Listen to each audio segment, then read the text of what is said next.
Olá, tudo bem? Aqui é o pastor, escritor e professor Luiz Roldan. Bem-vindo ao meu canal, ou bem-vindo mais uma vez, caso você já me acompanha.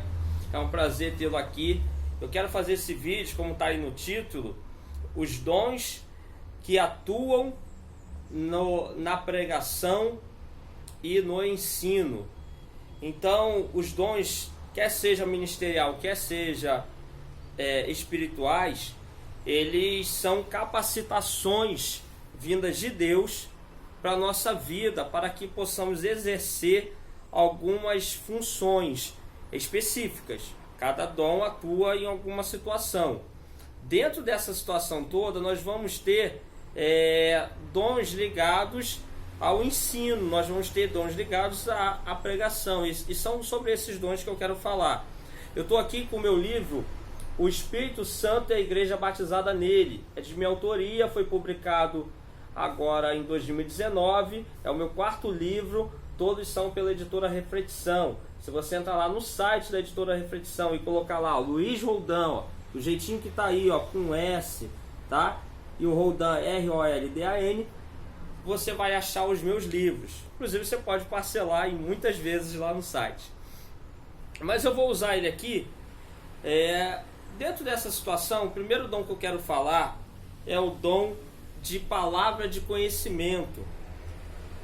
Esse dom é um dom que atua na pessoa que recebeu, um dom espiritual esse, que atua na pessoa que recebeu, dando-lhe uma capacidade maior de absorver e passar o conhecimento que ele adquiriu, seja por leitura, seja por assistir uma palestra, uma aula, um vídeo, enfim.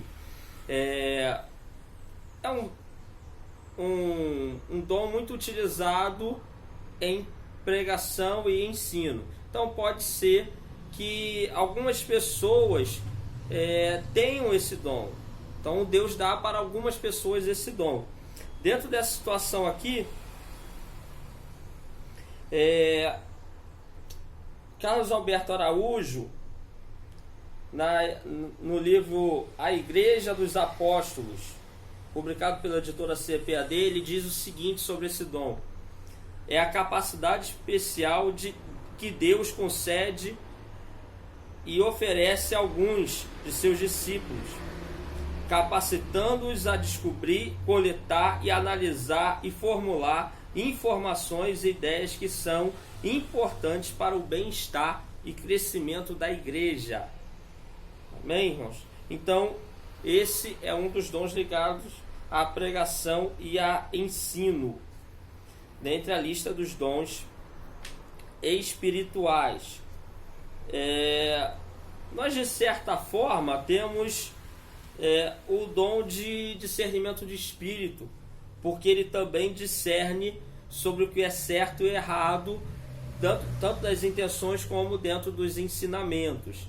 Então, para ter um discernimento disso, também precisa ter um conhecimento também do que é certo e errado. Então, nós vamos chegar aqui, ó. Um outro dom ligado à pregação ou ensino. A gente já tem que ir para a parte dos dons ministeriais. Em Efésios 4, versículo 11,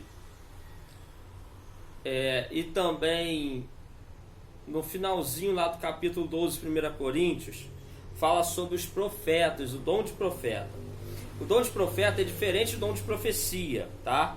O dom de profeta do Novo Testamento é o seguinte: é alguém que é um pregador, que tem um estilo de pregação de ratificar as doutrinas apostólicas, ou seja, pregar sobre o evangelho. Ele tem uma mensagem muito de tom exortativa. É mais ou menos assim: você não conhece a doutrina? Agora pratique. Você não conhece o evangelho? Pratique-o. É mais ou menos nessa linha que o dom de profeta atua.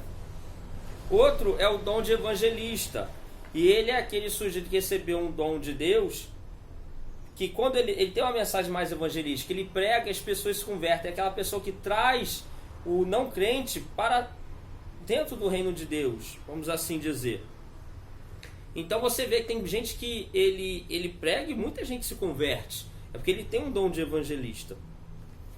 O dom de pastor, porque parte das atribuições pastorais, tanto é a pregação como ensino, então faz parte. O dom de mestre. Dom de mestre, o que acontece com o dom de mestre?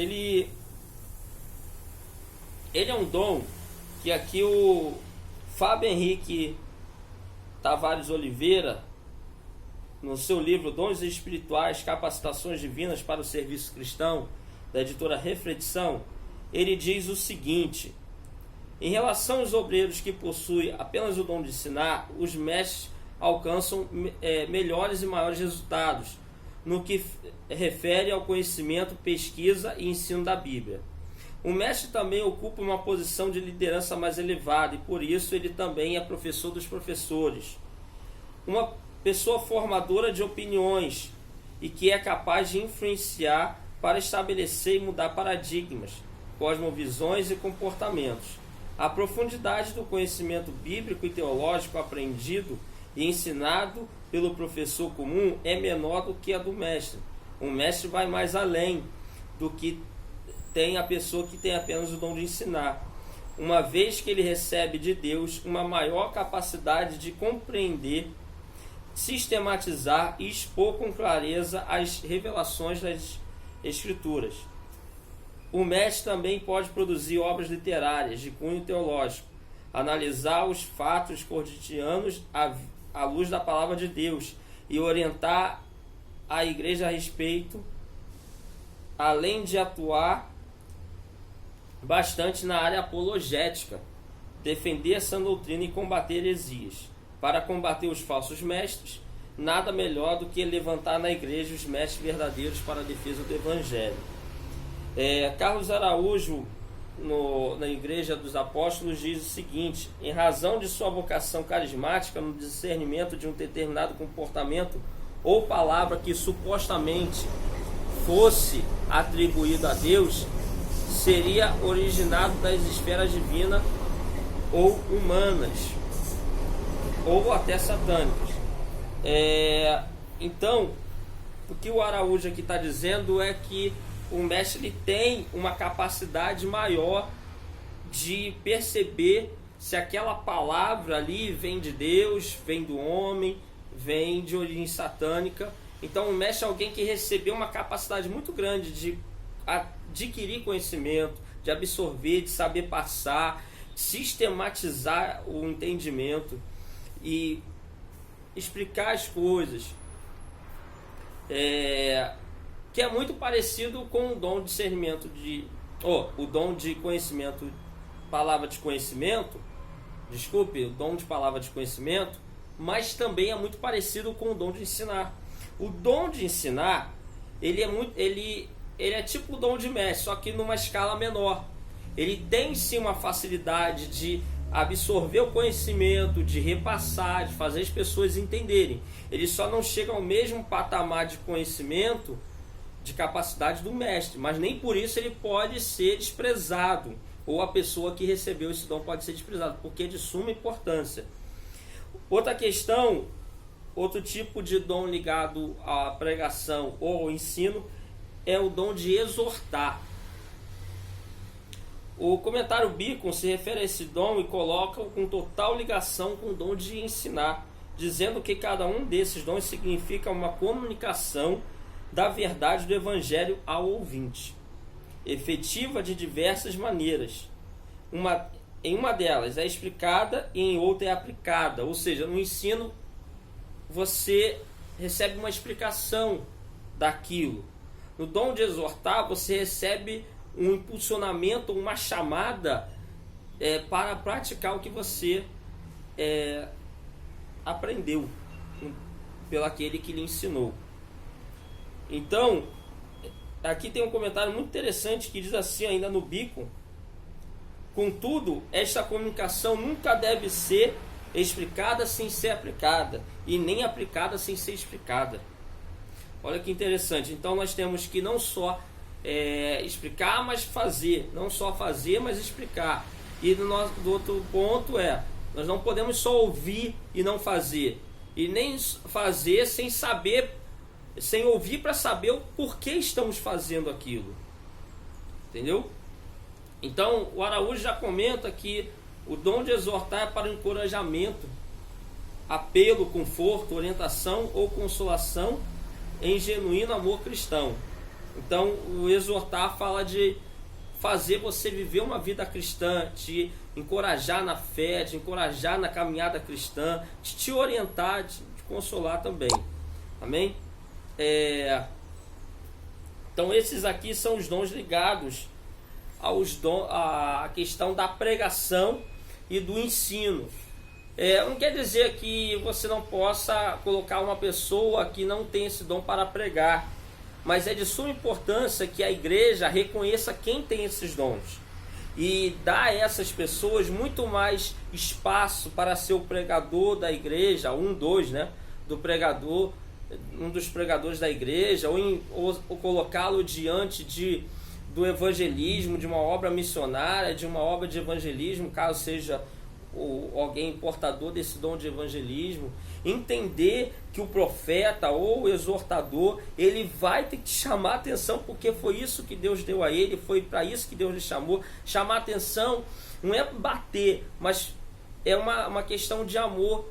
Deus se importa com você e quer que você viva os preceitos dele, que você viva de acordo com a palavra dele, e consequentemente você vai ser abençoado, porque Deus é fiel.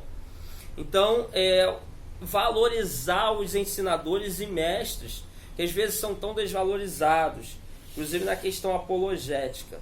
Então, fica aí esse entendimento, tá, gente? Relembrando, o Espírito Santo é a igreja batizada nele. Luiz Joldan, sou eu.